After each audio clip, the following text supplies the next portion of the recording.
Pakistan and partition of India. ఇందులో అంబేద్కర్ గారు ఏం రాశారని నాకన్నా కూడా పేజ్ నంబర్ తో సహా వీలైతే మీరే చదివి ఇలా జరగడానికి గల కారణం ఏంటి? పేజ్ నెంబర్ 123లో ముస్లింలు భారతదేశంలో నివసించకూడదు అని రాశారు. పేజ్ నెంబర్ 125లో ముస్లింలు భారతదేశానికి ముప్పుగా మిగిలిపోతారు మరియు భారతదేశంలో మతపరమైన అల్లర్లు సృష్టిస్తూనే ఉంటారు. పేజ్ నెంబర్ 231లో గృహ లైంగిక కోరికలు పెంచుతుంది, దీనివల్ల ఎక్కువ మంది పిల్లలు పుడతారు.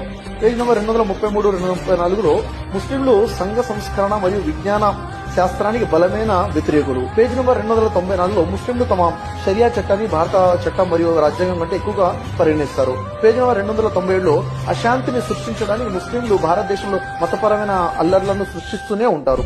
పేజ్ నెంబర్ 303లో భారతదేశంలోని హిందువుల ప్రభుత్వాన్ని ముస్లింలు ఎప్పటికీ అంగీకరించరు. పేజ్ నెంబర్ 332లో ముస్లింలు ఎన్నటికీ దేశభక్తులు కాలేరు. ఇప్పుడు ముల్లాలను నమస్కరించి